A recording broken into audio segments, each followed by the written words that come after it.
ওলামায়ে কেরাম, প্রথমত সেই মহান আল্লাহ রাব্বুল ইজ্জতের দরবারে এই দোয়া, এই কামনা করি আল্লাহ রাব্বুল ইজ্জত যেন আমাদেরকে সুস্থ রাখেন, ঈমানের উপর রাখেন এবং আমাদের মৃত্যুর মুহূর্তে কালিমায়ে তাওহীদ পাঠ করার সুযোগ করে দেন।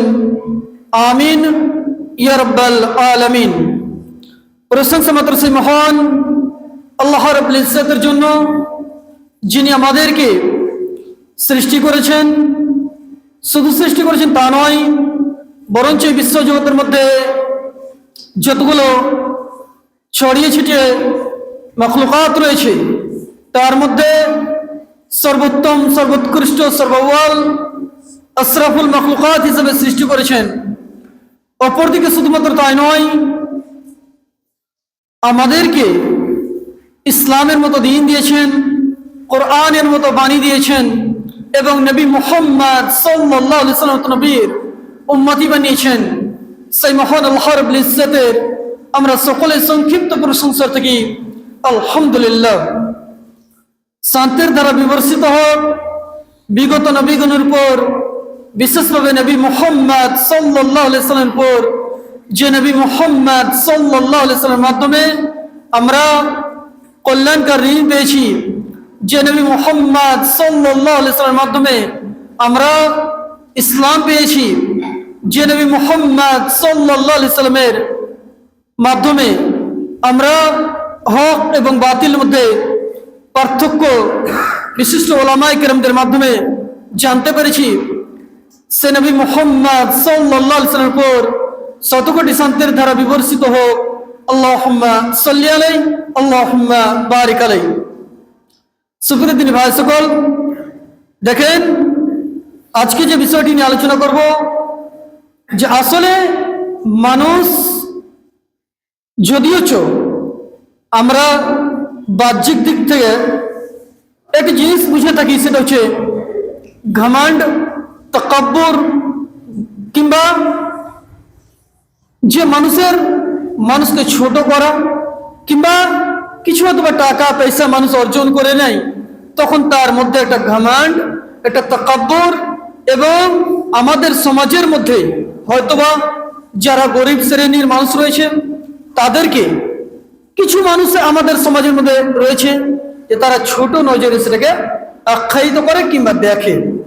কিন্তু প্রথম কথা হচ্ছে আসলে ঘমন্ড কিংবা তাকাব্বুর এই জিনিসটা আসলে কি?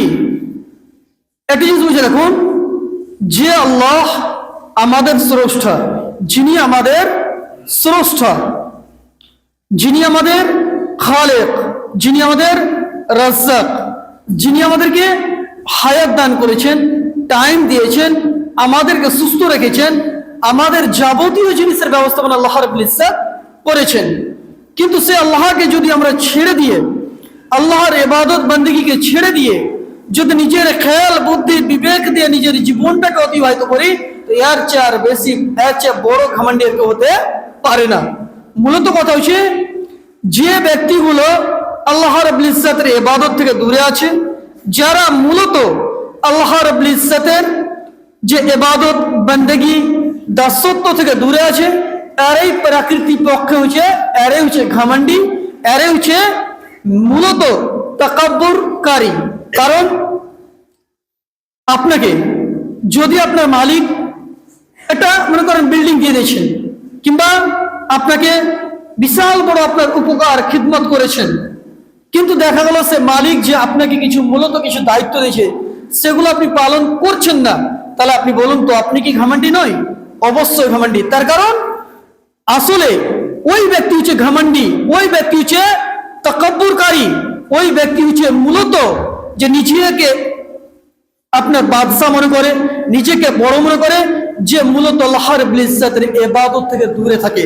তার কারণ চলেন সূরা নাহলের মধ্যে আল্লাহ রাব্বুল ইজ্জত তিনি বলছেন, সূরা নাহল সূরা নম্বর 16 আয়াত নম্বর 49 এর মধ্যে বলছেন, ওয়ালিল্লাহি ইয়াসজুদু মা ফিস সামাওয়াতি ওয়া মা ফিল আরদ। আল্লাহ বলছেন যে আসমানে এবং জমিনে যতগুলো জিনিস আছে প্রত্যেকটা জিনিসই আল্লাহ রাব্বুল ইজ্জতকে সাজদা করে। কথা বুঝবেন?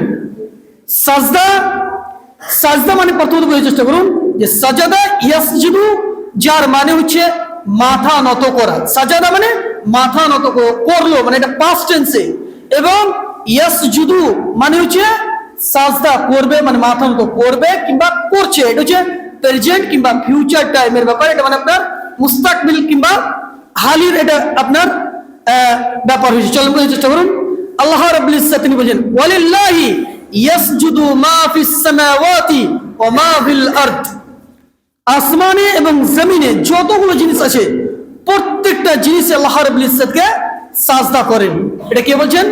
আল্লাহ রাব্বুল ইজ্জত স্বয়ং বলছেন যে আসমানে এবং জমিনে যতগুলো মাখলুকাত রয়েছে কিংবা যতগুলো জিনিস রয়েছে, যদিও আমি বুঝতে পারি না, যেমন মনে করেন পিঁপড়া আছে, সে যে সাজদা করে আমি তো বুঝতে পারি না, আপনিও বুঝতে পারেন না, কিন্তু আল্লাহ রাব্বুল ইজ্জতের এটা আপনার দাবি যে প্রত্যেকটা জিনিসই, প্রত্যেকটা মাখলুকি, প্রত্যেকটা আপনার আসমানে হোক কিংবা জমিনে হোক, প্রত্যেকটা জিনিস আল্লাহ রাব্বুল ইজ্জতকে সাজদা করেন। তারপর আল্লাহ বলেন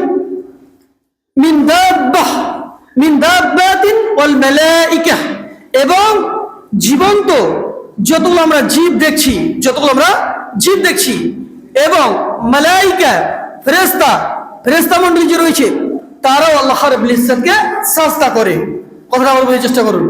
এখানে আল্লাহ রাব্বুল ইজ্জত তিনি বলেন ওয়ালিল্লাহি ইয়াসজুদু মা ফিস সামাওয়াতি ওয়া মা ফিল আরদ। আল্লাহ বলছেন যে আল্লাহ রাব্বুল ইজ্জতকে আসমানে এবং জমিনে যতগুলো জিনিস রয়েছে, যদিও আমি বুঝি না, আপনি বুঝেন না, আমাদের জ্ঞান নাই, আমাদের ইলম নাই, কিন্তু তারাও আল্লাহ রাব্বুল ইজ্জতকে সাজদা করেন। এবং যতগুলো জীবন্ত আপনার যে জানোয়ার রয়েছে, যতগুলো জীব জন্তু রয়েছে, প্রত্যেকটা জিনিস আল্লাহ রাব্বুল ইজ্জতকে সাজদা করেন। এবং ওয়াল মালাইকা, এবং ফেরেশতা মণ্ডলী যতগুলো ফেরেশতা রয়েছে প্রত্যেকটা ফেরেশতা আল্লাহ রাব্বুল ইজ্জতকে সাজদা করেন, মানে মাথা নত করেছেন সেই আল্লাহকে। কিন্তু তারপরে আল্লাহ রাব্বুল ইজ্জত তিনি বলেন ওহুম লা ইস্তাকবিরুন, এবং তারা নিজেকে ঘমন্ডি হিসেবে আখ্যায়িত করে না। তার মানে বুঝুন যে যারা মূলত আল্লাহর সাজদা থেকে দূরে আছে, আল্লাহর সামনে নিজের মাথাটাকে নত করা থেকে দূরে আছে, তারাই হচ্ছে ঘমন্ডি। তার কারণে আল্লাহ রাব্বুল ইজ্জত তিনি বলেন আসমানে এবং জমিনে যতগুলো জিনিস রয়েছে, যদিও সেটা জীবন্ত হোক কিংবা মৃত্যু হোক, প্রত্যেকটা জিনিস আল্লাহ রাব্বুল ইজ্জতকে সাজদা করেন। এবং ফেরেশতা মণ্ডলী সাজদা করেন, জীবজন্তু সাজদা করেন, এবং তারা ঘমন্ডি হিসেবে আখ্যায়িত করে না, তারা ঘমন্ড করে না, তারা তাকাব্বুর করে না। তার মানে বোঝা গেল যে ব্যক্তি বিশেষভাবে আল্লাহ রাব্বুল ইজ্জতের ইবাদত থেকে দূরে আছে এবং বিশেষভাবে নামাজ থেকে দূরে আছে, সালাত থেকে দূরে আছে, সে হচ্ছে মূলত ঘমন্ডি। আপনি ভাববেন যে সে ছেলেটা তো ইনকাম করে, টাকা পয়সা কামায়, তার বাড়ি ঘর সত্যিই ভালো, সে সমাজের খিদমত করে, সমাজে পয়সা দেয়, গরিবের দেখরেখ করে, বাড়িতে হয়তোবা অনেক কিছু ফ্যাসিলিটি রেখেছে যে গরিব মানুষদের সে আপনার সাহারা হয়ে দাঁড়িয়ে গেছে। আমরা ভাবি সেটা তো ঘমন্ডি নয়। কিন্তু আল্লাহ রাব্বুল ইজ্জত তিনি বলছেন যে যারা আল্লাহ রাব্বুল ইজ্জতকে সাজদা করে তারা মূলত ঘমন্ডি নয়। তার মানে এখান থেকে বোঝা গেল যে সাজদাবিহীন, যারা সাজদা করে না, যারা আল্লাহ রাব্বুল ইজ্জতের সামনে মাথা নত করে না, তারাই হচ্ছে মূলত ঘমন্ডি। আপনি বলুন তো, আপনাকে বলছি, আপনাকে জিজ্ঞাসা করা হচ্ছে যে আপনার যে প্রত্যেকটা